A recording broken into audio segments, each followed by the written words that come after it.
Bien, Marcos capítulo 4, abrimos la Biblia allí en Marcos capítulo 4, vamos a dar lectura del verso 35 al 41 con el tema Jesús, Dios, hombre, el que duerme y enmudece el viento.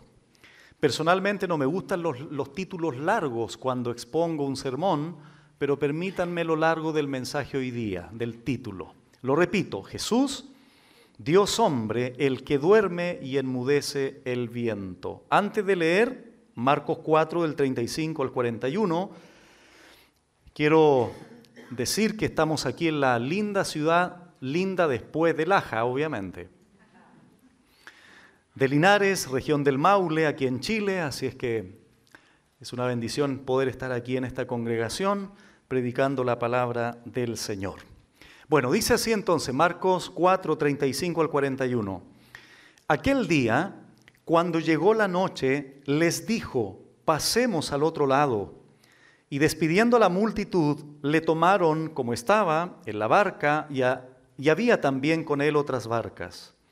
Pero se levantó una gran tempestad de viento y echaba las olas en la barca de tal manera que ya se anegaba. Y él estaba en la popa durmiendo sobre un cabezal y le despertaron y le dijeron, Maestro, ¿no tienes cuidado que perecemos? Y levantándose, reprendió el viento y dijo al mar, Calla, enmudece. Y cesó el viento y se hizo grande bonanza.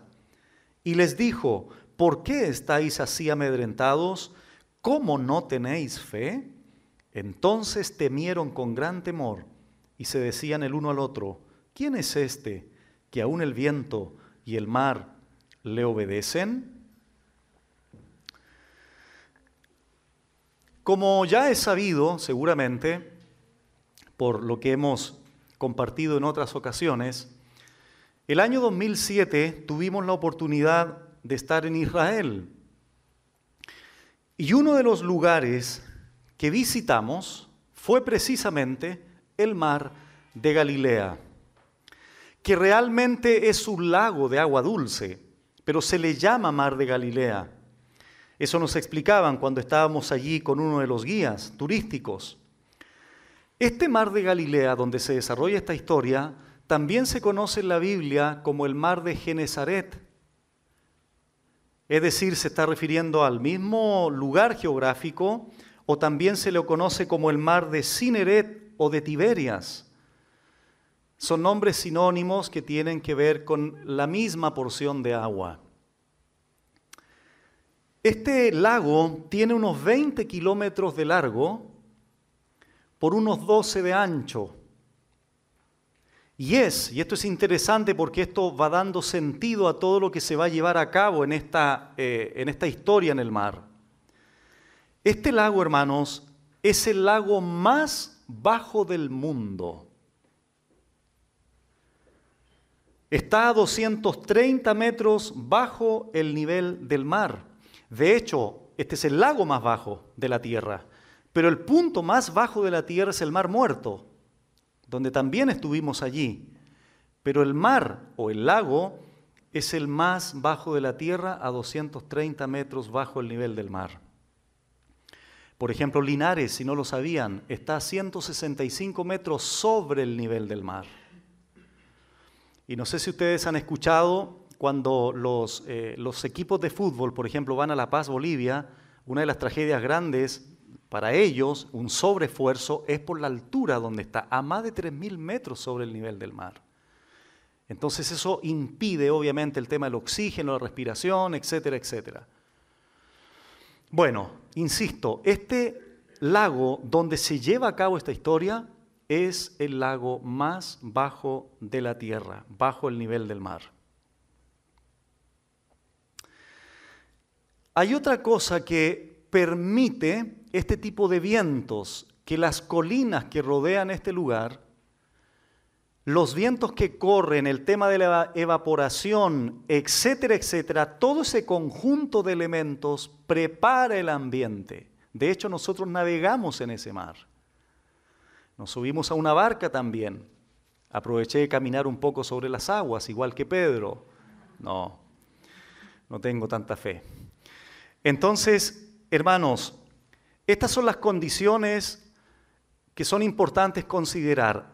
Y este lugar fue la plataforma, el lago más bajo de la tierra, fue la plataforma para exaltar al más alto del universo, llamado Jesucristo, Dios hombre. Jesús Dios haciendo callar el viento, Jesús hombre durmiendo cansado. Evis Carballosa comenta en su comentario, en su libro Jesucristo el Incomparable, esto él lo dice en su introducción. Abro comillas, Cristo es absoluta deidad y perfecta humanidad. Luego en su conclusión escribe, debe subrayarse que al enfatizar la doctrina de la deidad de Cristo no se pretende en modo alguno minimizar o pasar por alto su humanidad. Que quede bien claro pues, dice, que Jesucristo es hombre perfecto, sin pecado.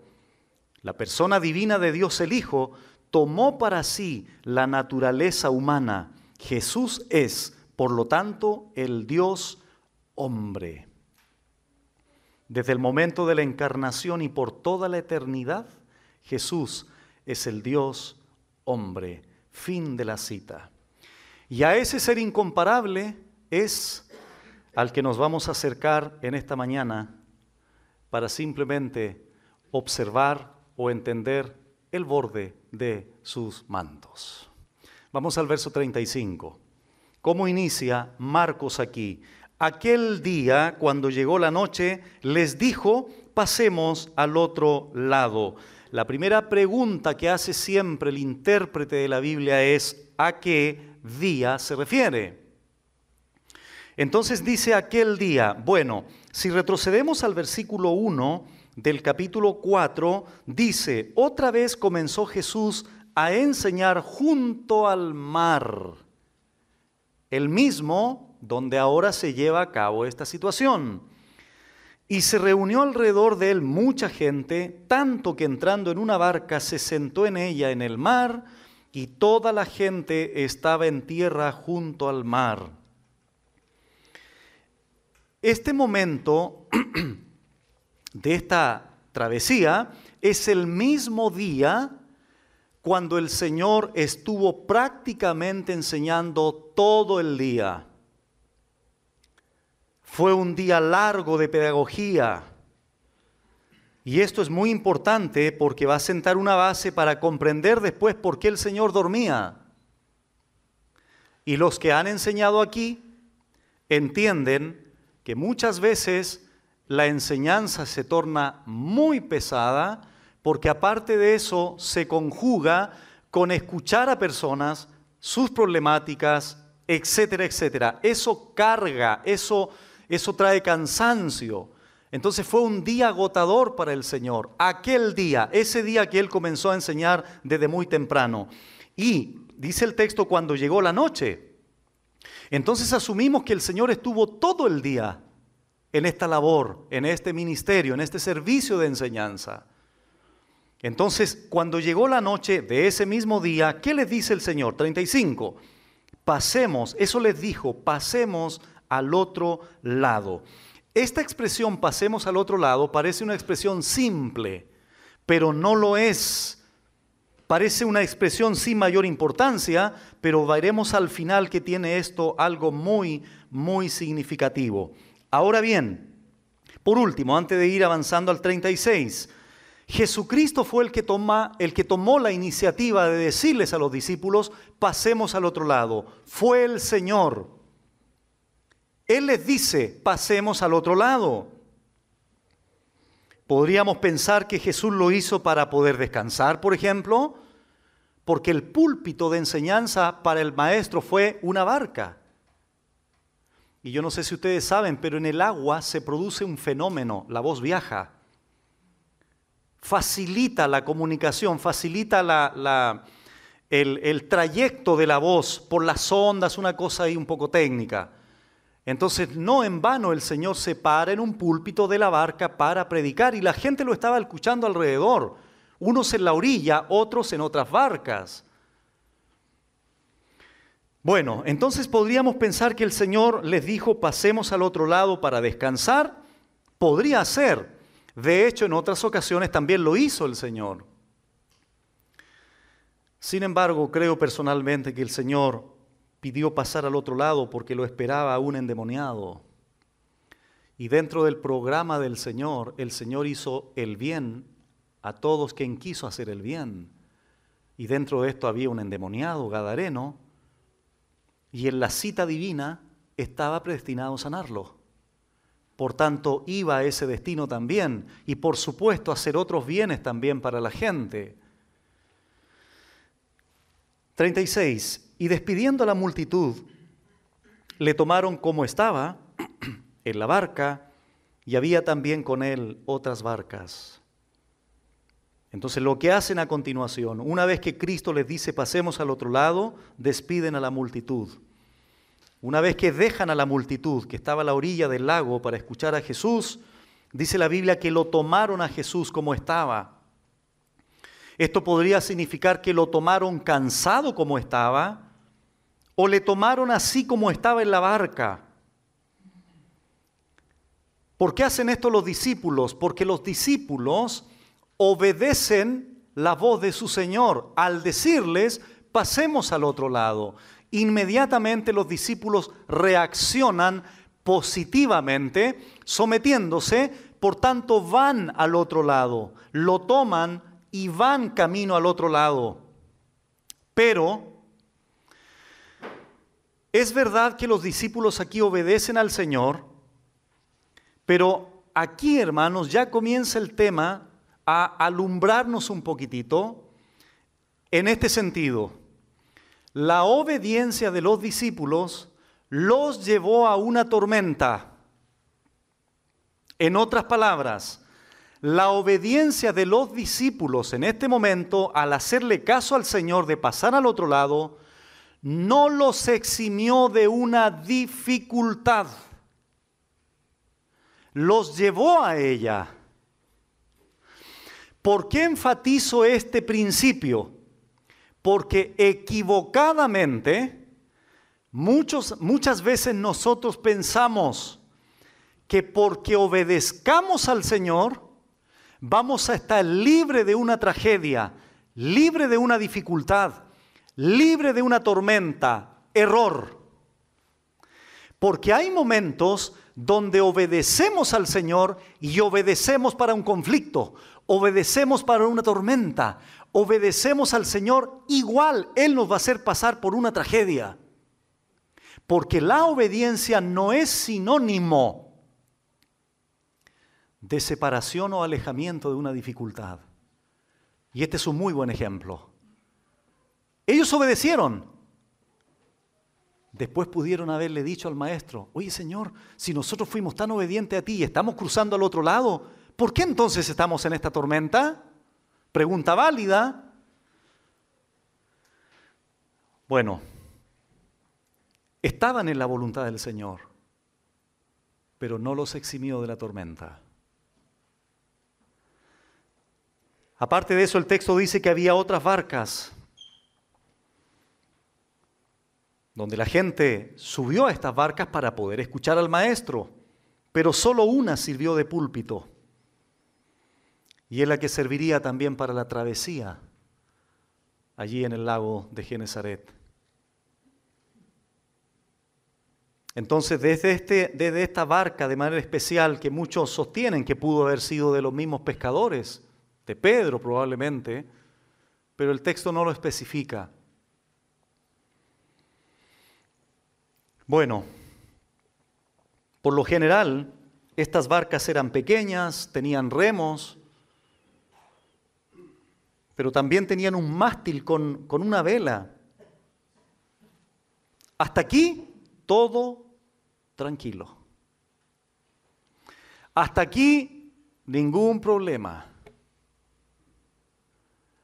Hasta aquí, todo relativamente normal, como sucede en nuestras vidas. 37. A continuación comienza todo lo inesperado.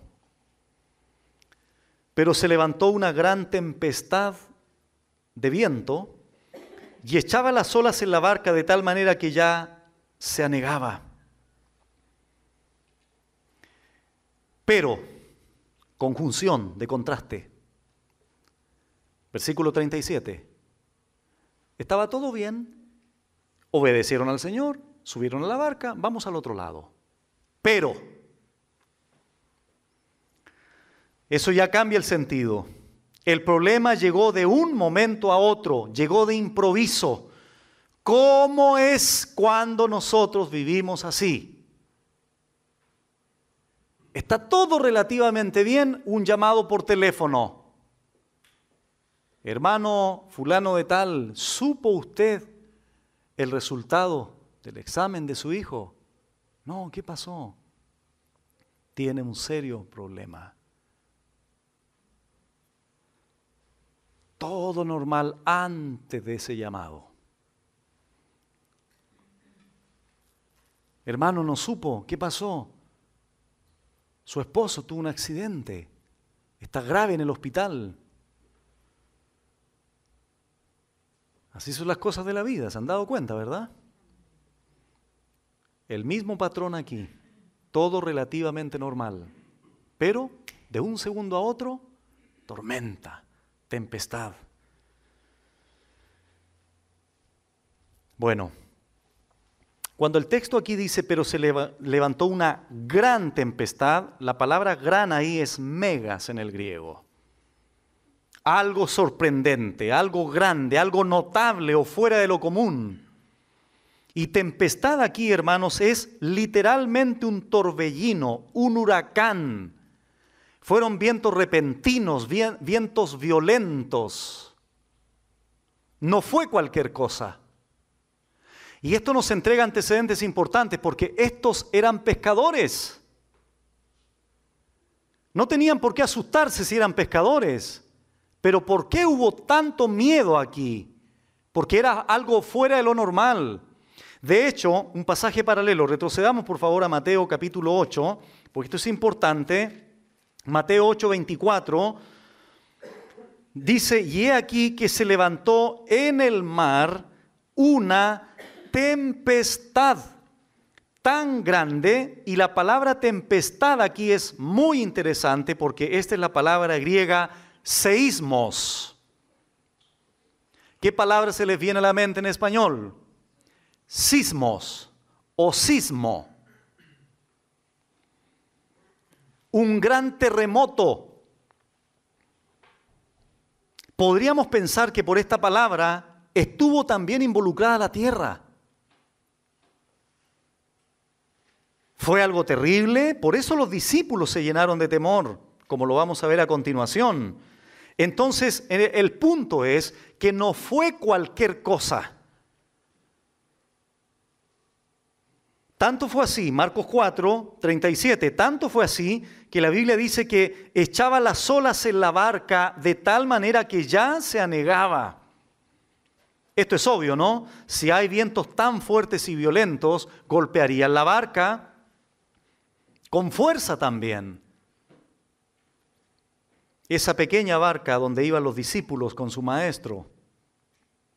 Y cuando dice aquí que ya se anegaba, hermanos, el agua estaba entrando. Tanta agua ya estaba entrando a la barca, se podría hundir indudablemente. Y hay que considerar también que esa pequeña barca estaba habitada, digámoslo así, por 13 personas. Y si sacamos un equivalente en términos de peso, más o menos alcanzamos 1 tonelada arriba de la barca.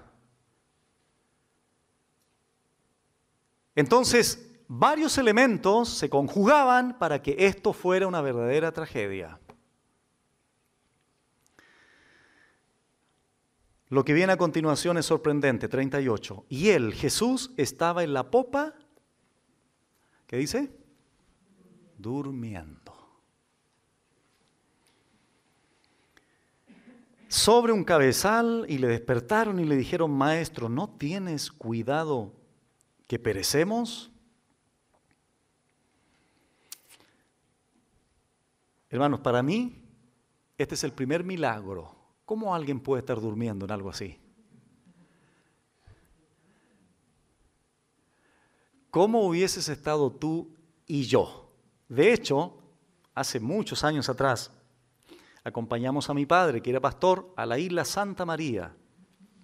De Lota cruzamos ahí en una barca. Nunca más, personalmente, me volveré a subir a esa barca. No sé si está endemoniada la barca, no tengo idea.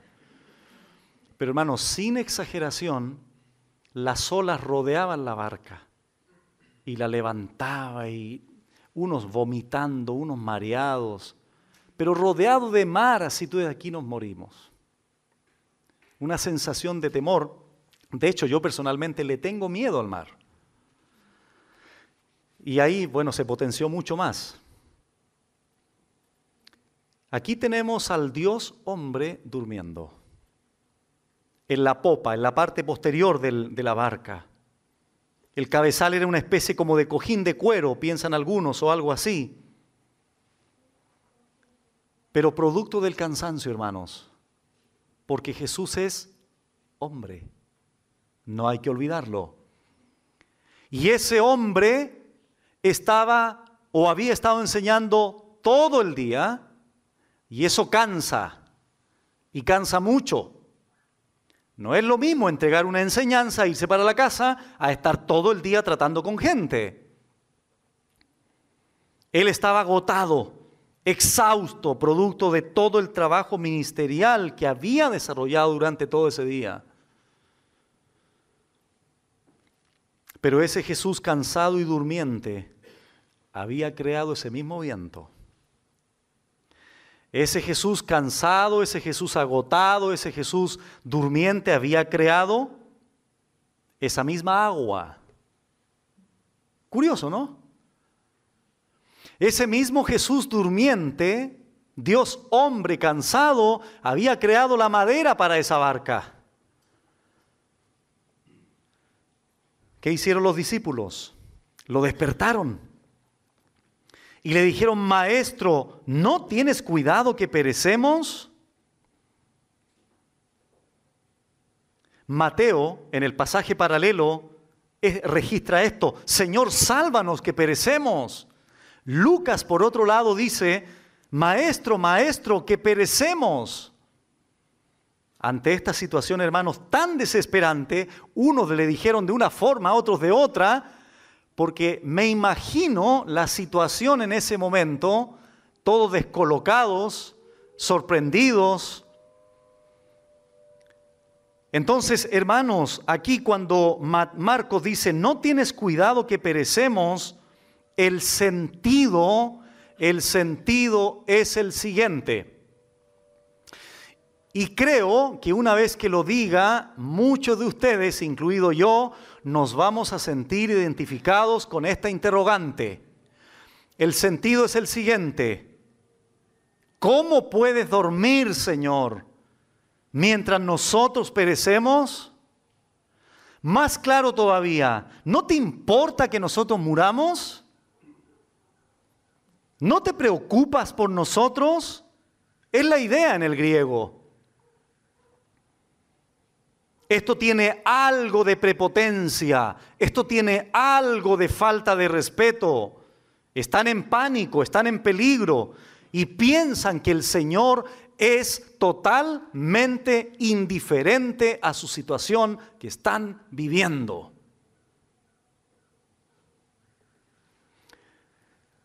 Pregunta: ¿no es lo mismo que tú y yo pensamos muchas veces? La respuesta es sí.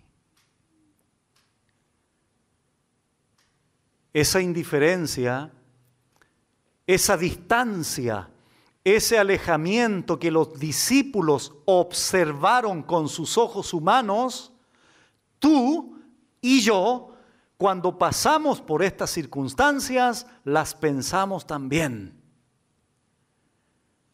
Retrocedamos al Salmo 10, porque no solamente Marcos, representando a los discípulos, pensaron aquello, sino también el salmista vivió momentos de desesperación, como tú y yo los vamos a tener que vivir en algún momento en nuestras vidas cristianas. Mira lo que dice el Salmo 10.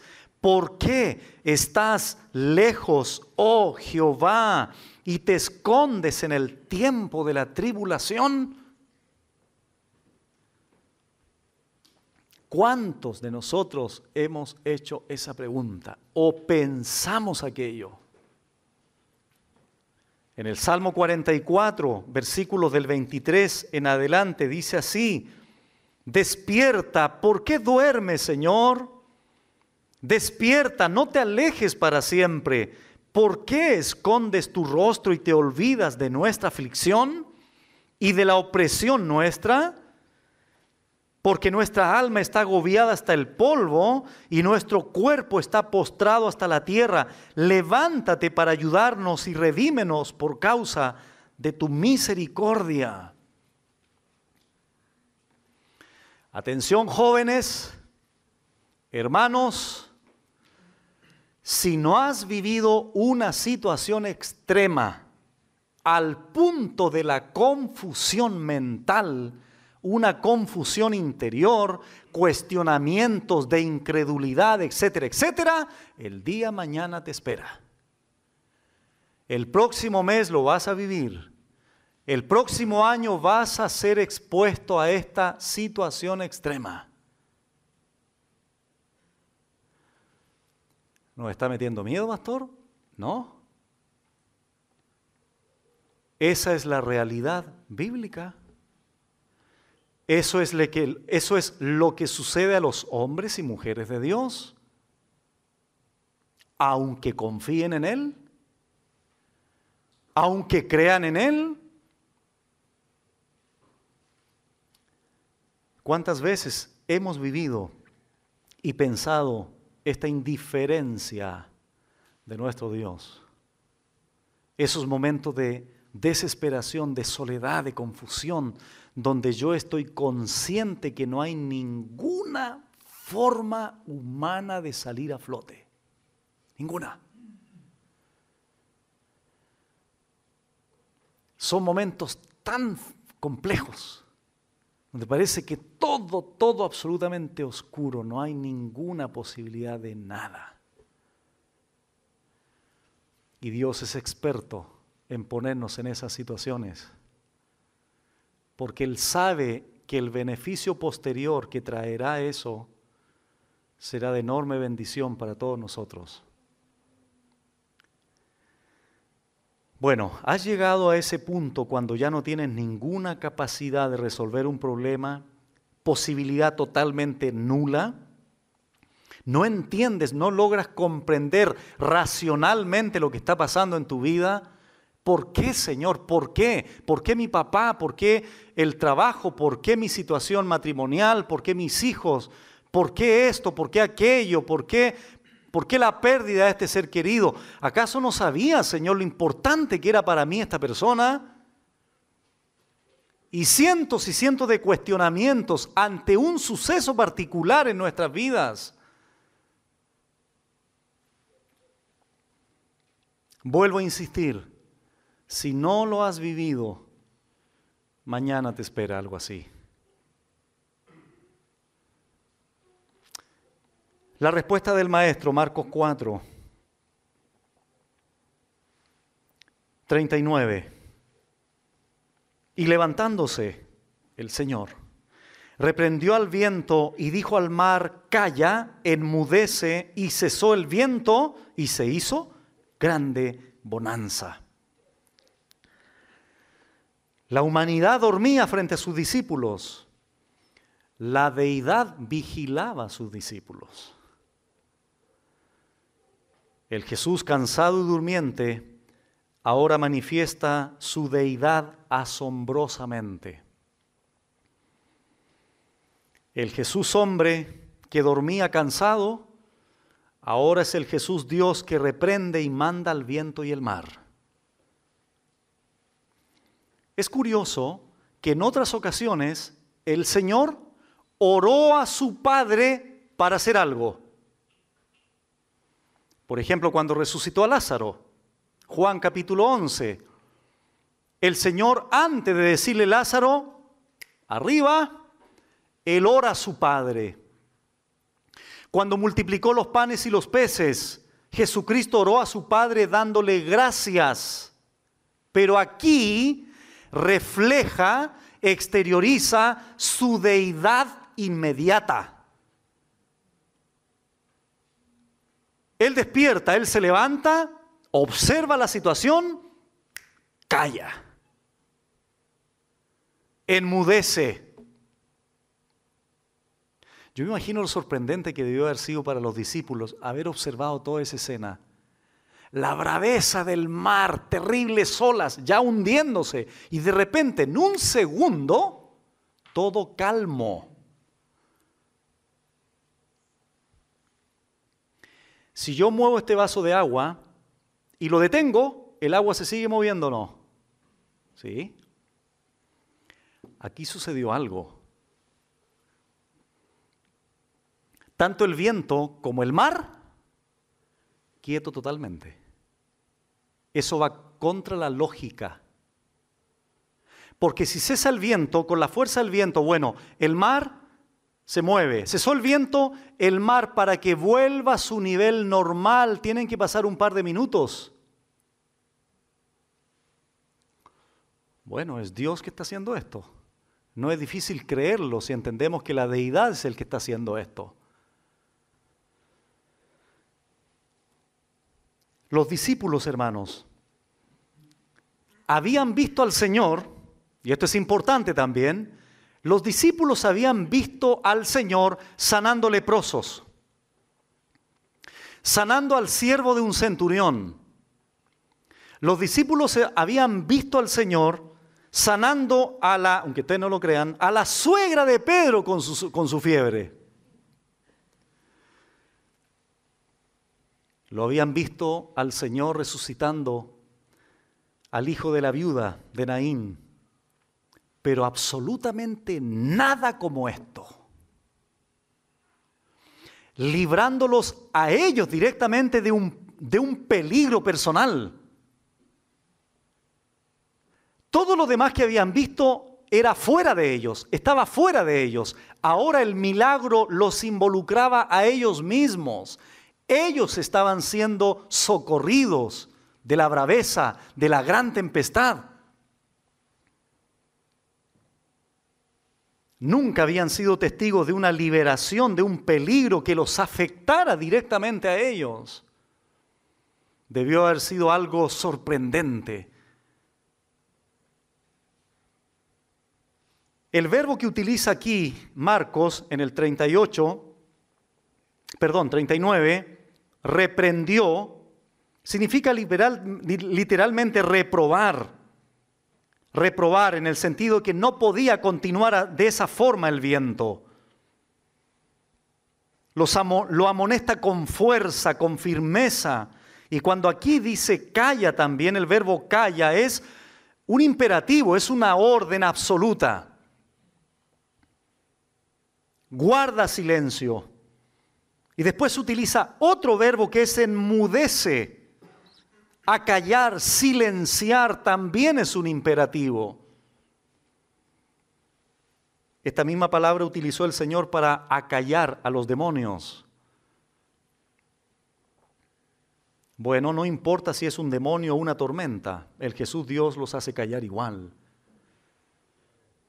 Entonces todos estos verbos que están aquí no es redundancia, es subrayar algo, es un énfasis aquí en el poder autoritativo de la orden del Señor, a la naturaleza, a su creación.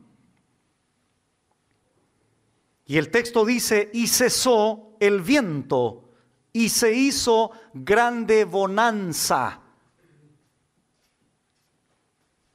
Hermanos, escuchen esto. Aunque el agua y el viento no tienen la capacidad de razonar ni escuchar, obedecieron a la voz de su Creador. ¿O el agua escucha? ¿O el viento tiene oídos? No. El punto es que estaba su Creador dándoles la orden. Y así como pasó en el principio, Génesis 1:1. La nada es nada, ¿no? Pero ante el poder de la palabra de Dios, solo la nada puede responder ante esa orden. Y aquí, el Creador, el Dios eterno en la carne, ahora estaba dando una orden. Si lo había creado, mucho más fácil podría ser ahora simplemente acallarlo, ¿no? Bueno, y el milagro, hermanos, no fue gradual, fue instantáneo. Se hizo grande bonanza. Bonanza significa, y grande bonanza, nuevamente mega tempestad, mega bonanza, mega. Se repite 3 veces la palabra mega para enfatizar que no era cualquier cosa. Mega bonanza, una mega calma.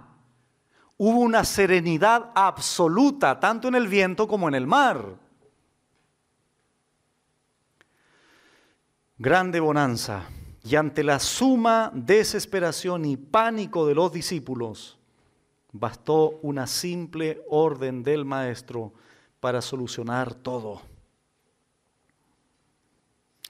Si el Señor de gloria, hermanos, todopoderoso, puede dar una simple orden, simple decimos nosotros, para acallar, para enmudecer el viento, para calmar el mar, y todo vuelve a la calma, podríamos preguntarnos, ¿no? Entonces, ¿por qué, Señor? ¿Por qué? Si para ti es tan fácil acallar el viento, si para ti es tan fácil calmar miles y miles de litros de agua, ¿por qué no puedes convertir a mi precioso hijo? ¿Por qué no puedes, Señor, hacer una obra milagrosa en mi esposo, en mi esposa? ¿Te costará tanto, Señor, darme un trabajo? ¿No sabes, Señor, que ya estoy 6 meses sin trabajo? Si tienes tanto poder para calmar la naturaleza, para haber creado todo, para calmar las aguas, para calmar el viento, ¿por qué, Señor, no me solucionas este problemita para ti? ¿Por qué? Cuestionamientos. Y eso es lo que muchas veces nos confunde, hermanos. Porque tenemos un Dios todopoderoso y mi problemita es así. ¿Y acaso el Todopoderoso no se puede ocupar de esto tan ínfimo en mi vida? ¿Lo podría hacer? Claro. Pero no lo hace. Y me tiene esperando. Y me tiene ahí. Confundido muchas veces. Cuestionando muchas veces. Pensando que estoy solo. Pensando que Él sigue siendo indiferente. Más encima de repente viene un hermano y me dice, hermano Adiel, Dios me contestó mi petición. Y Señor, ¿y por qué a mí no?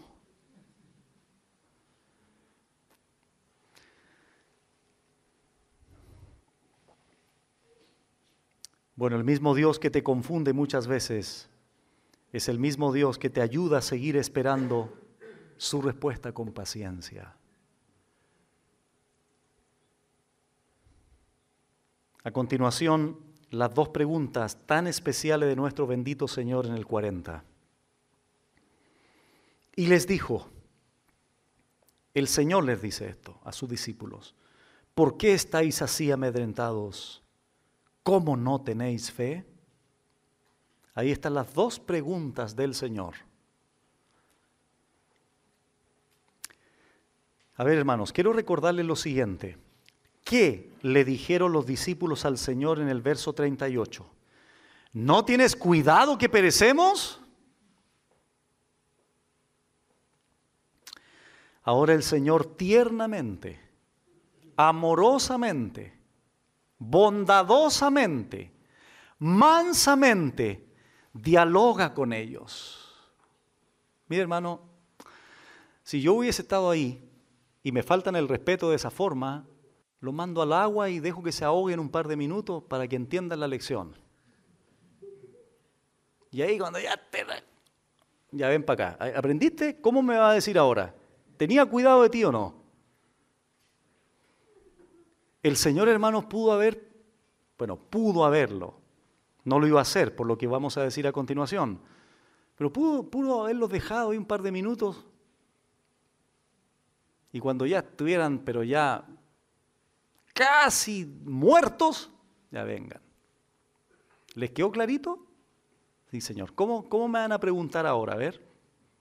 Señorcito lindo, hermoso, ¿usted podría despertar para ayudarnos en esta tempestad? Bueno, el Señor siempre ha sido misericordioso. Y ante esta falta de respeto o prepotencia, podríamos decir, el Señor fue tan bueno, hermanos, siempre el Señor es bueno. Y ante todos estos cuestionamientos de estos discípulos, insisto, el Señor pudo haberles enseñado algo con mucho más peligro del que estaban.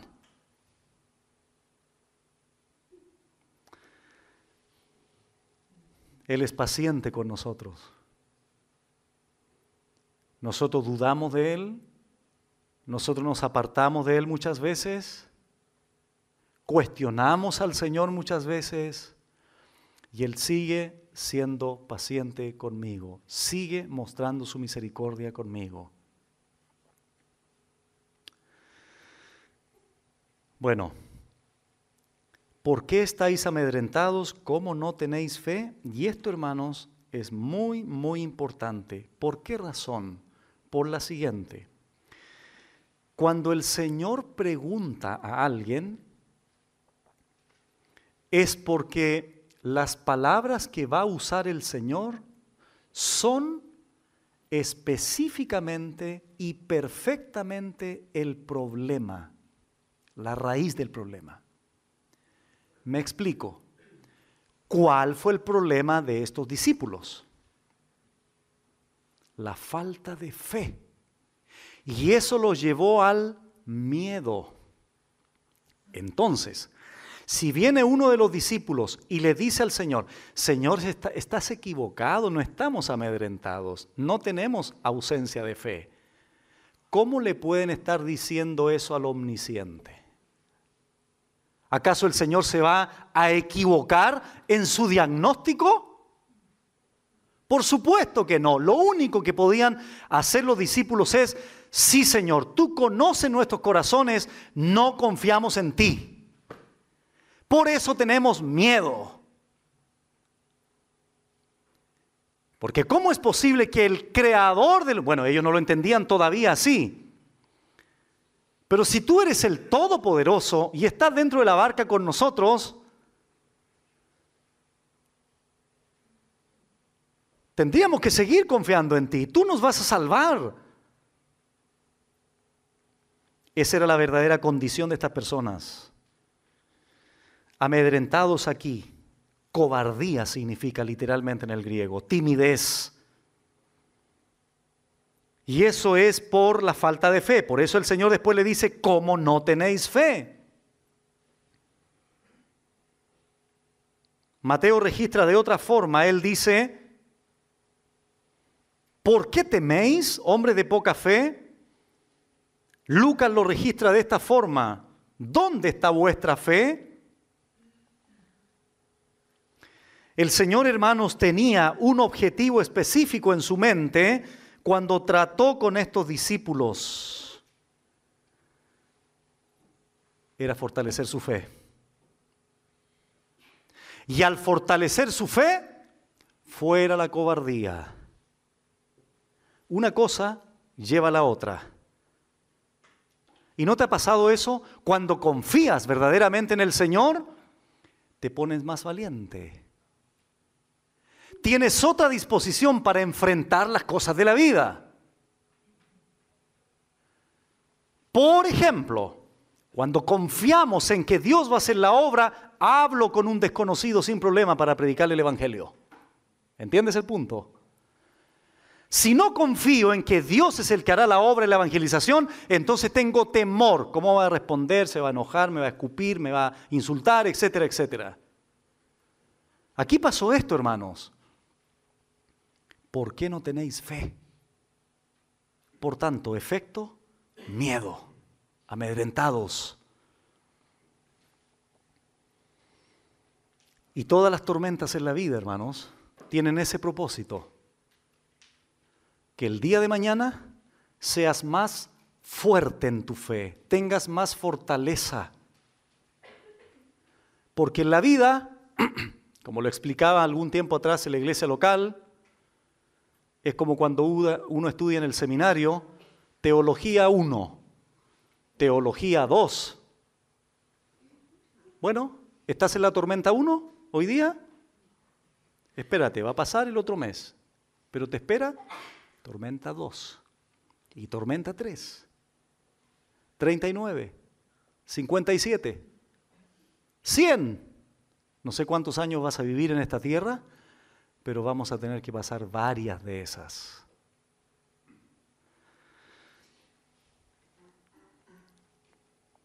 Pero hermanos,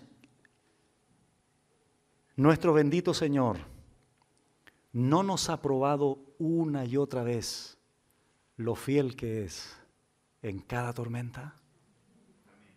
¿Lo has comprobado eso, hermano? Y uno dice, o yo digo, estoy en esta tormenta hoy día, pero Señor, ¿estarás conmigo? ¿Me vas a ayudar, sí o no? Y de repente, sin darme cuenta, creo, es el Espíritu Santo, y dice, Adielito, mira, ¿te acuerdas de esto que viviste? Y después de esto, y después esto otro, y después esto, y después esto. Sí, ok. ¿Te desamparé en algún momento? No, Señor. ¿Fui un proveedor para ti? Sí, Señor. Entonces ahora, ¿por qué en esta tormenta estás dudando de mí? El Señor, hermanos, nos prueba una y otra vez que Él quiere ayudarme, que Él se deleita en favorecer a sus hijos que confían en Él.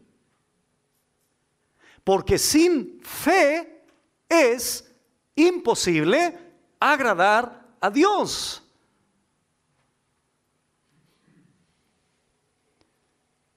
Y el Señor les está enseñando que pueden confiar en Él en las circunstancias más trágicas, más confusas, más desesperantes de sus vidas.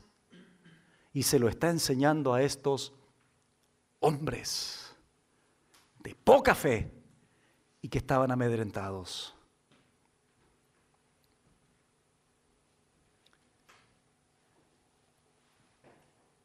La naturaleza divina de Jesús no se vio impedida por su naturaleza humana que dormía, porque Él seguía teniendo el control absoluto de la situación, aún durmiendo. Como dice el salmista, no dará tu pie al resbaladero, ni se dormirá el que te guarda. He aquí, no se adormecerá ni dormirá el que guarda a Israel. John Newton dijo estas palabras: las tormentas son guiadas por las manos que fueron clavadas en la cruz.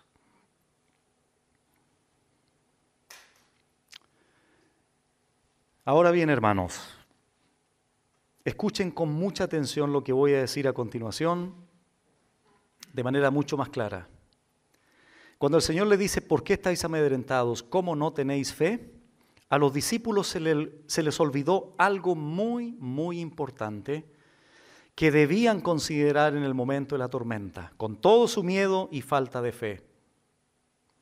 Retrocedamos al verso 35, por favor. ¿Qué dice al final del verso 35? Pasemos al otro lado. ¿Quién dijo eso? Jesús. ¿Jesús miente? Ok. ¿Pasarían o no al otro lado? ¿Por qué? Porque Él lo dijo. Punto. Entonces, Si venía un rayo, Él lo detendría, porque pasarían al otro lado. Si habría una tormenta, la calmaría. ¿Por qué? Porque les prometió pasar al otro lado. ¿Me explico? Si venía un relámpago, Él lo detendría. ¿Por qué? Porque pasarían al otro lado. Su palabra fue la garantía absoluta de que ellos pasarían al otro lado. Pasara lo que pasara, Cristo cumpliría lo que dijo. Pasemos al otro lado. Por tanto, uno de los ejercicios que nosotros debemos de considerar en el momento de la tormenta, de la desesperación, de la confusión, es lo que Él me ha dicho cuando pase por dicha tempestad. Y en el momento en que yo le digo al Señor, Señor, tú me dices que me vas a sostener. ¿Y por qué no quiero caminar? ¿Y por qué no quiero seguir? Cuando mi hijo a mí me dice, papá, tú me dijiste que me llevarías al entrenamiento. Eso me compromete porque yo se lo dije y tengo que cumplir.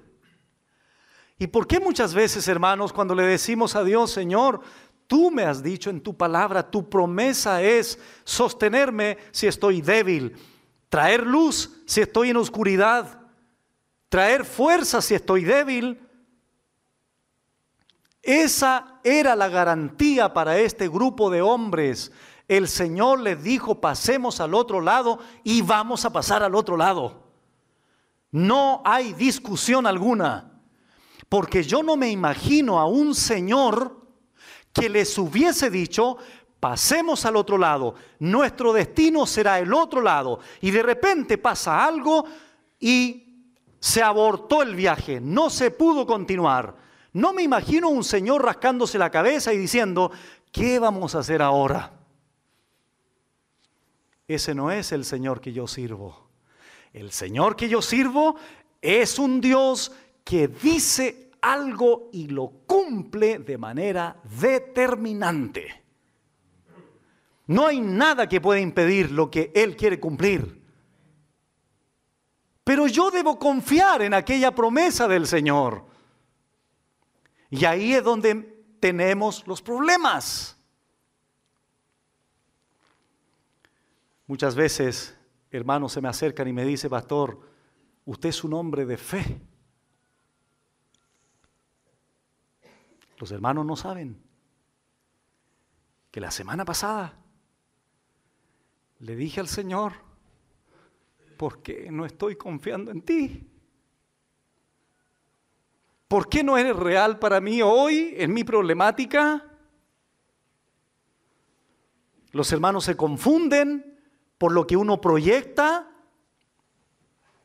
pero no soy un hombre de fe, soy débil, muy débil, porque hay circunstancias, cosas que vivimos que pareciera ser que estamos fuertes en la fe, pero nos damos cuenta que somos tan frágiles.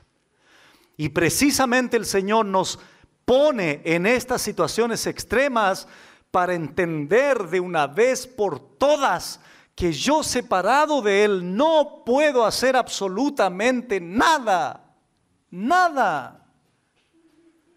Y esa dependencia tan íntima, tan estrecha entre el Señor o yo y el Señor, tiene que ser una realidad en nuestra vida de fe. Y esa es una de las cosas que el Señor nos enseña y nos quiere dejar clarísimo en nosotros. Adiel, no sirves para nada fuera de mí. Confía en mí. Y vas a comprobar cómo te voy a usar para mi gloria. Y voy a acomodar todas las cosas para que mi propósito se lleve a cabo en tu vida. Pero somos débiles. Nos confundimos. Y ese miedo y esa falta de fe de los discípulos es la tuya y la mía. Muchas veces cuando hemos vivido situaciones extremas.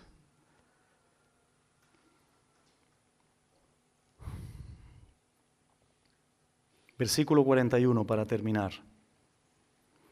Entonces temieron con gran temor y se decían el uno al otro, ¿quién es este? ¿Quién es este que aún el viento y el mar le obedecen?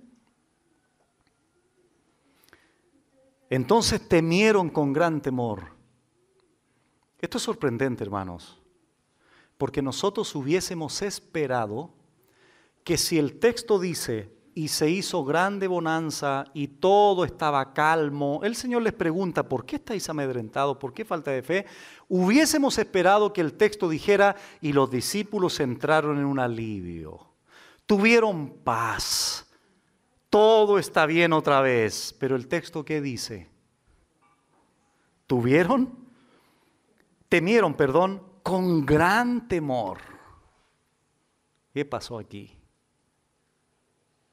Bueno, este temor de aquí es diferente al temor del verso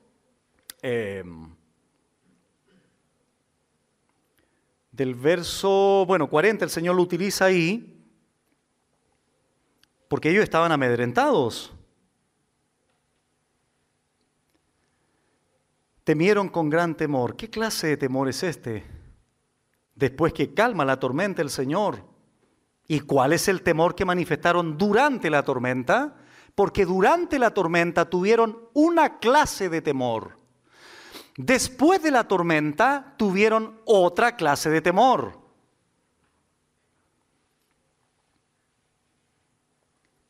Ellos habían dicho, ¿no tienes cuidado que perecemos? Y el Señor les pregunta, ¿por qué estáis amedrentados?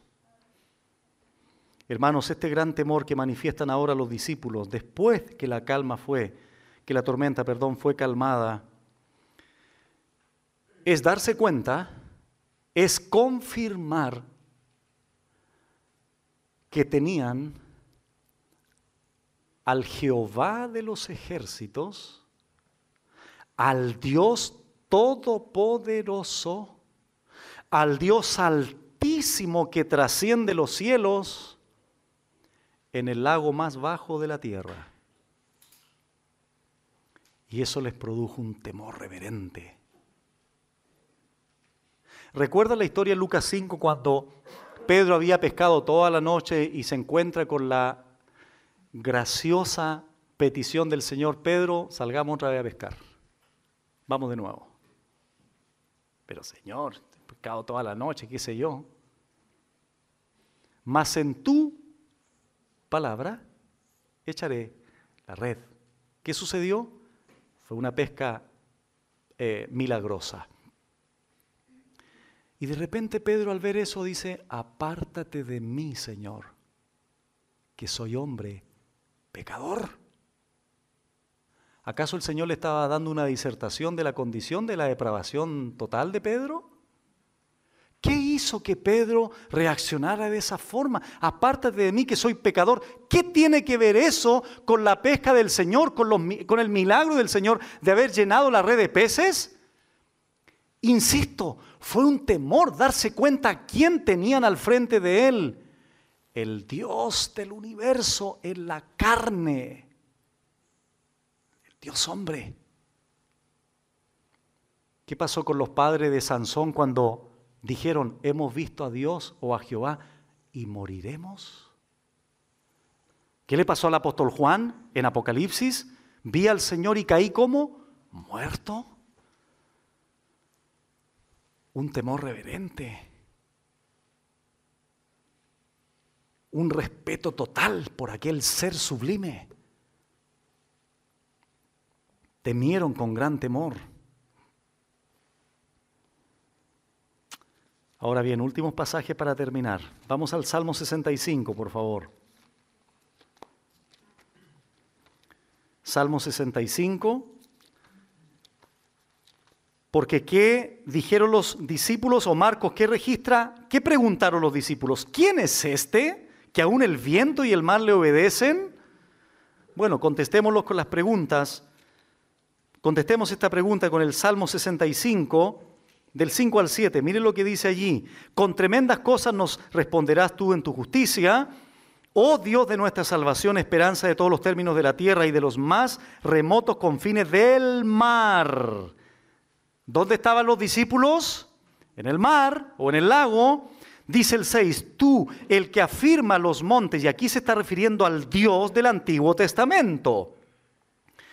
Tú, el que afirma los montes con su poder, ceñido de valentía, el que sosiega el estruendo de los mares.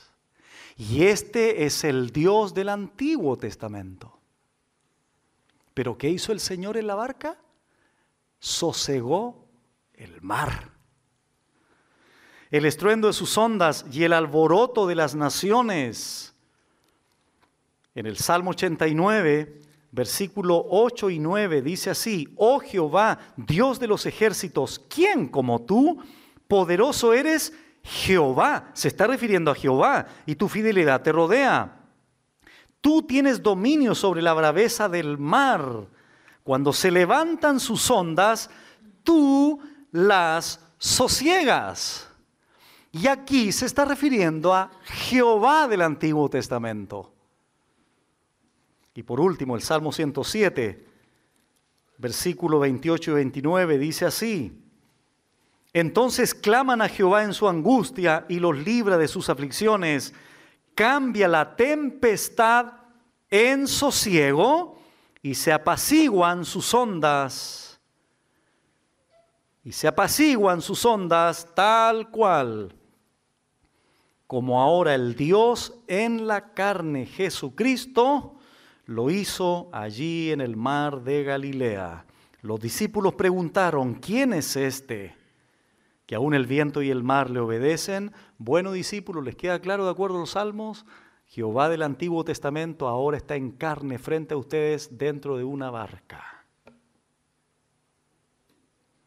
Ese es el que los ha sostenido, ese es el que les dijo: pasemos al otro lado.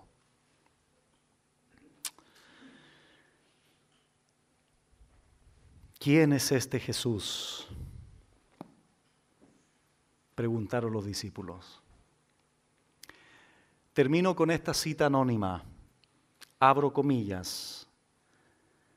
Cristo el incomparable, contestando la misma pregunta de los discípulos: ¿quién es este Jesús? Escuchen.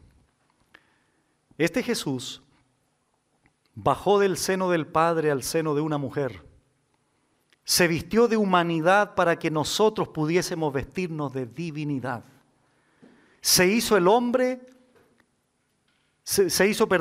Hijo del Hombre para que nosotros pudiéramos llegar a ser hijos de Dios. Llegó del cielo, donde los ríos jamás se hielan, los vientos nunca soplan, nunca la gélida brisa enfría el aire y las flores no se marchitan jamás. Allí nadie tiene que llamar al médico, porque allí nadie jamás está enfermo. No hay sepultureros, ni tampoco cementerios, porque allí nadie se muere, nadie es jamás enterrado. Nació contra las leyes de la naturaleza, vivió en pobreza, fue criado en oscuridad, no poseyó riquezas ni utilizó influencias, como tampoco fue a colegios ni dispuso de profesores particulares. Sus familiares eran desconocidos y sin relieve social. En su infancia asustó a un rey. En su adolescencia desconcertó a los doctores. En su madurez subyugó el curso de la naturaleza, caminó sobre las olas y sosegó el mar embravecido. Curó sin medicinas a las multitudes y no requirió pago o remuneración por sus servicios. Nunca escribió ni un solo libro, pero las bibliotecas de todo el mundo no cabrían los libros que pudieran escribirse de él. Nunca compuso un cántico, pero su persona ha servido de tema de inspiración para más cánticos que los de todos los compositores juntos.